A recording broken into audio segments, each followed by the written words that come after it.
Hello, I was going to make a spaghetti. I'm going to make a gluten-free spaghetti with turkey meat and lots of vegetables. It's going to be really yummy and healthy, and I thought I would share it with you. So here is all the vegetables that I'm going to add. I'm going to have tomato, red pepper, eggplant. I've got some shallot and onions, mushrooms, olives, zucchini, and garlic. And then I've got turkey meat from Trader Joe's. And then the gluten-free noodles, the only kind that I use is this tinkyada, I don't know how to pronounce it. I will get some salt in the water and start cooking my onions, garlic, and turkey meat. I always cook my meat in a cast iron skillet. I think it gives it a really good flavor, and I really enjoy the added benefits that the cast iron gives you.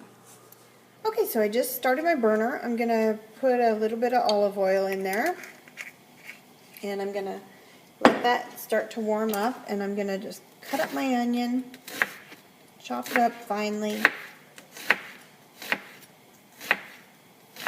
And what I do is I go along the onion, but I don't cut all the way through it, and then I just cut it nice and uniform, and then when you get to the end that you didn't go through yet, you just do kind of all the way through and just finish chopping. Doesn't have to be perfect. So let's dump that in the skillet. And then I've got a little shallot, and what you can do here is you can cut the shallot in half. They're smaller, and then just chop it up. The difference between an onion and a shallot is a shallot has a little stronger, sweeter taste to it. And I had some on hand, and I want to get it all used up. So I'm going to chop that up and throw it into the pan here. And then I've got just this pre-minced garlic. Just going to put like a clove of garlic in there and let that cook down with the onion. And while that is cooking, I'm going to cut up some mushrooms. What you want to do with mushrooms is just clean them off, get all the dirt off of it. You don't usually wash them unless they're like really, really bad.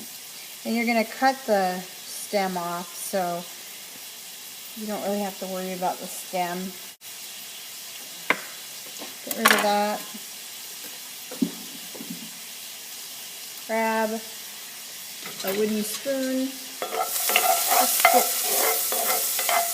stir those onions up.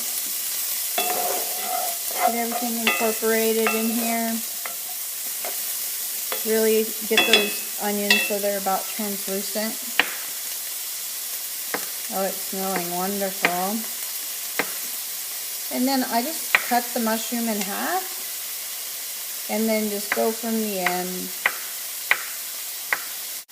And what I want to do is just to add a little consistency and some sweetness. I like my tomato sauce sweet on the sweeter side. I'm going to do a handful, which would be a carrot. I just have this Trader Joe's ground turkey. I'm breaking that up, cooking it down. I don't like big, huge pieces of red pepper. So I do like long strips, and then I just cut it.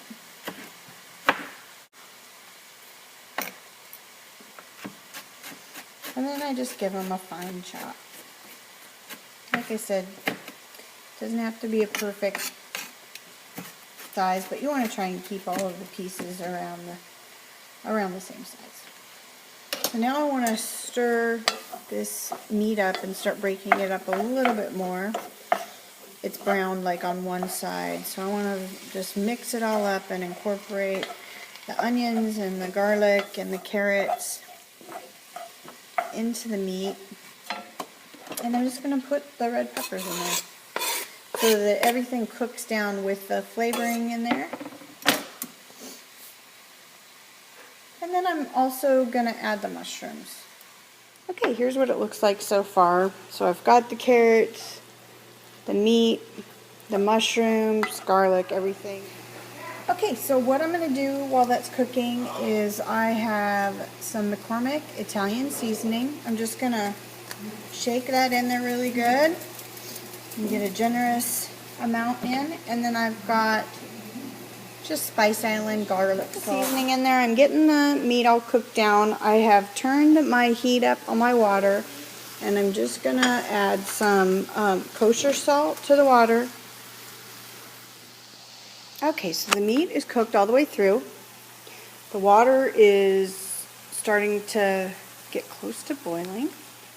And what I've done is I'm going to cut up a zucchini.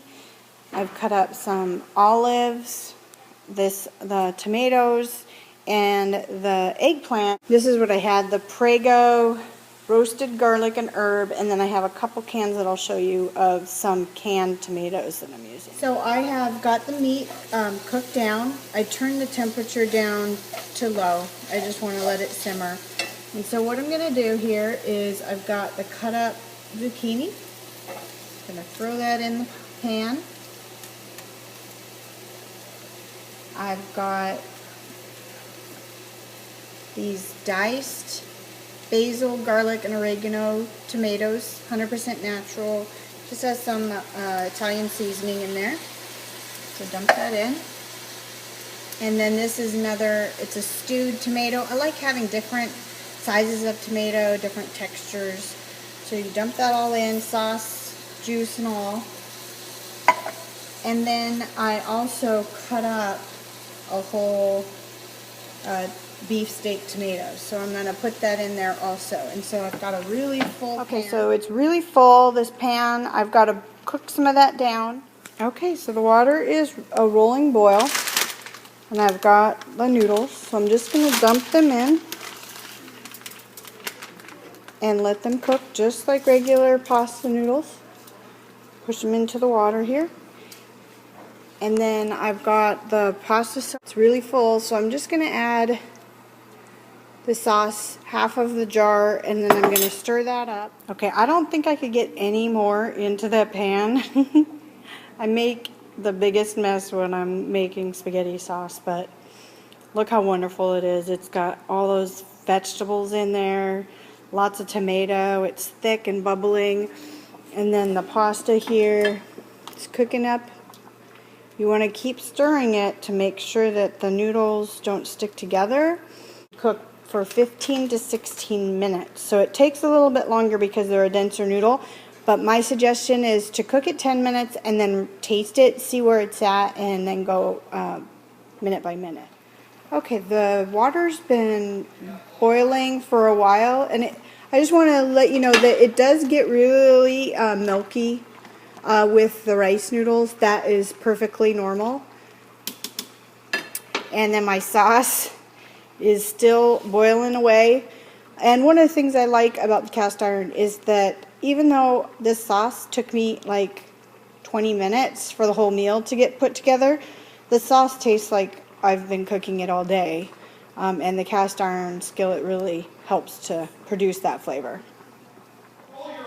Okay, so I drained the noodles, and then I poured the sauce into the noodles, and I'm just going to get it all stirred up and incorporate. So I wanted to make a revision. I did not add the eggplant in.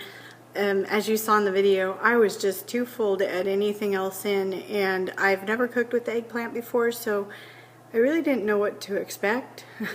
So I just kept it out for now. I'll find something else. If any of you have any ideas or you really like eggplant, please leave comments below and let me know how you like to cook them. Okay. Look at there, you guys. This is really good. Does it taste any different than regular spaghetti?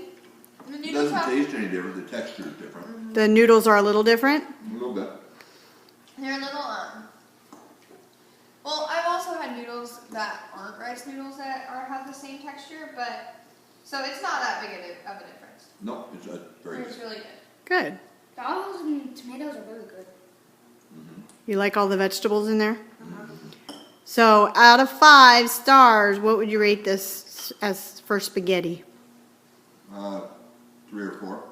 That's good. I mean, 4.25. and this is a family that won't eat whole wheat pasta because of the texture of it. So 4. for them to 5. say that, you know, the rice pasta give it is a at a 5. 4. Oh, nice. I gave it 4.25. Cool. Thanks, guys. Thank you. Enjoy.